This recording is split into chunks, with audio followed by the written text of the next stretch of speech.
Hari ini adalah hari yang sangat menyedihkan, yang dimana saya menyaksikan salah satu video orang-orang melakukan demonstrasi yang tepatnya di daerah Surabaya, yang dimana mereka melakukan demo tetapi merepresentasi jiwa-jiwa setan, atau memang mereka ini setan yang berwujud manusia. Sedih teman-teman, ya, sedih, miris, dan menyayangkan aksi-aksi demo yang seharusnya berjalan untuk menyampaikan aspirasi pada para pejabat ini, namun disalahgunakan untuk melakukan berbagai macam kezoliman.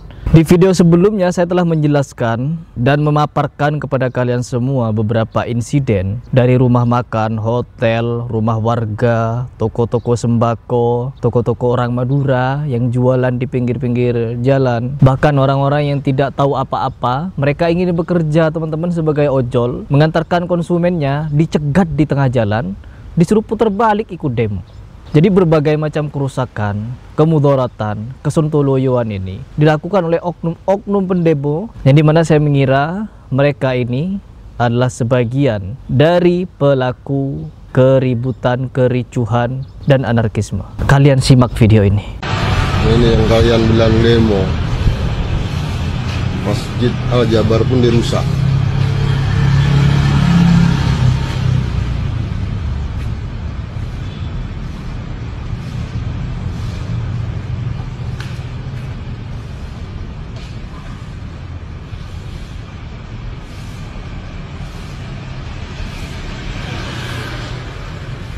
Miris. Yang namanya demo bukan merusak, apalagi masjid. Sebuah masjid menjadi korban anarkisme dari para pendemo. Apa ini namanya kalau bukan kerusakan yang ditimbulkan oleh mereka yang katanya ingin memperjuangkan suara rakyat. Memang tidak menutup kemungkinan memang ada suara-suara yang tulus, orang-orang yang tulus ingin menyampaikan aspirasinya. Namun ketahuilah, kenapa para ulama mengingatkan kepada kita untuk tidak melakukan aksi-aksi demo semacam ini? Ya karena seperti ini teman-teman, kerusakannya lebih banyak, kerusakannya lebih besar daripada manfaatnya. Apa sih yang ingin kalian sampaikan ketika melakukan demo itu? Bukankah tujuannya agar kalian diterima untuk berdiskusi dengan para DPR? Begitu kan? Tujuannya seperti itu. Tapi kenapa kalian di dalam melakukan aksi-aksi seperti ini harus dibarengi dengan tindakan-tindakan anarkisme? Sangat benar apa yang disampaikan oleh Ustadz Syafiq Riza Basalamah, yang dimana orang melakukan demonstrasi ini karena mereka sudah tertrigger dengan nama demokrasi. Negeri ini dibangun dengan sistem demokrasi. Jadi apa-apa apabila ada kesempatan untuk menyampaikan aspirasi, ya melalui demonstrasi. Sesuai dengan apa yang disampaikan oleh Ustadz Syafiq Riza Basalamah. Masya Allah, ini tanya lagi, apa hukum demonstrasi yang sering dilakukan mahasiswa? Jangan. Demonstrasi itu anak turunan demokrasi. Masalahnya bukan di demonstrasinya. Gimana masalahnya? Demokrasi. Demokrasi ini menyuruh orang demonstrasi. Dan kita tahu dalam agama kita harus jaga kedamaian. Kita nggak boleh gangguin orang. Kita nggak boleh, tadi kita bicara menakut-nakutin orang, menyakitin orang lain. Subhanallah. Tidak dari rakyat, tidak dari pejabat, sama aja, nggak boleh nyakitin orang lain. Iya. Kita ingin menyampaikan aspirasi apa? Aspirasi, ide. Dalam Islam ya, kita nggak boleh membiarkan kemungkaran terjadi. Cuma caranya bagaimana? Kalau dalam demokrasi caranya demonstrasi. Kalau dalam Islam caranya menasehati. Datang nih, siapa yang melakukan kesalahan? Oh fulan, pejabat ini kayaknya nggak benar ini. Kalau kita bicara Islam sebagai seorang Muslim, maka kita akan cari cara bagaimana menjumpai dia. Karena ujung-ujungnya demonstrasi nanti apa? Yang ketemu juga sama yang di demo tadi. Oh, dikasih apa? Dikasih ruang untuk bertemu, untuk ngobrol, untuk menyampaikan aspirasi. Cuma karena sistemnya demokrasi, keluarnya demonstrasi. Sedangkan kita nggak pakai demonstrasi, langsung menasehati. Itu yang dianjurkan dalam Islam. Berangkat, datang siapa? Namanya rektornya yang bermasalah. Dia datang.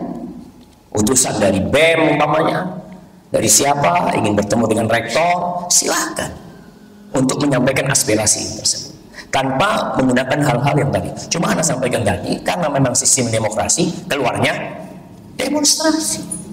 Kalau kita bicara agama kita sebagai seorang muslim, nggak ada demonstrasi. Kemungkaran terjadi, kita harus merubah dan mengingkari. Iya, man ra'a minkum mungkaran, nggak boleh diam antum.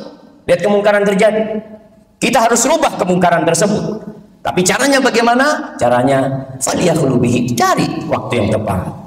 Lobby-lobby gimana untuk ketemu ini itu, memberikan nasihat. Tugas kita hanya menasehati, memberi informasi. Dia mau nggak mau itu urusannya sama Allah Azza wa Jalla. Seperti itu. Kalau dikatakan apakah demonstrasi sumber dicabutnya keamanan? Demonstrasi, jamaah, demokrasinya ini yang bermasalah.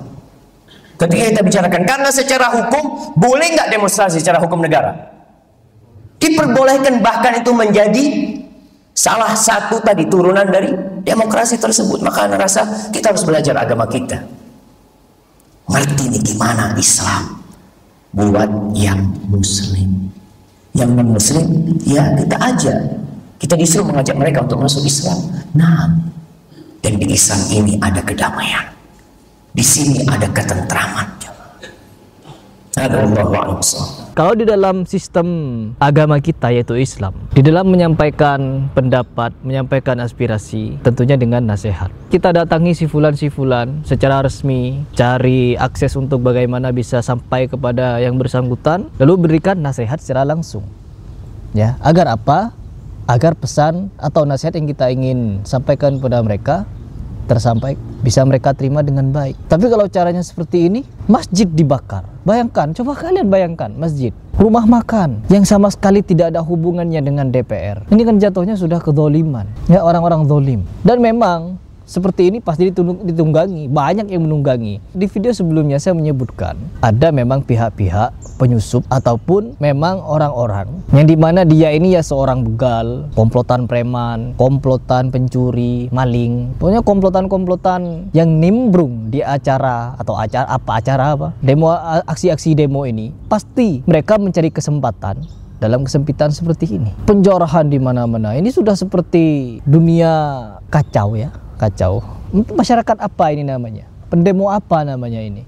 Jadi saya dukung kepada Pak Prabowo Subianto yang dimana beliau ingin melakukan sweeping atau membidik siapapun oknum-oknum di balik kericuhan ini, entah itu pun mafia-mafia besar ataupun bagaimana, akan diusut sampai tuntas katanya. Gedung DPR dibakar. Ini tindakan-tindakan makar ini. Ini bukan penyampaian aspirasi, ya. Jadi semua aparat negara akan selidiki siapa yang bertanggung jawab, ya. Saya menduga kita sudah ada indikasi-indikasi dan kita akan tidak ragu-ragu. Saya tidak ragu-ragu membela rakyat. Saya akan hadapi mafia-mafia yang sekuat apapun saya hadapi atas nama rakyat. Saya bertekad memberantas korupsi sekuat apapun mereka. Demi Allah saya tidak akan mundur setapapun. Saya yakin rakyat bersama saya. Nah, setelah ada pernyataan seperti itu, kira-kira berapa lama Pak Prabowo Subianto akan mengusut siapa-siapa saja orang yang dibalik kerusuhan ini? Kita tunggu saja. Terlebih pelaku perusak masjid juga diusut, ya. Utus intel-intel untuk mencari siapa-siapa pelakunya. Semoga ini terlaksana.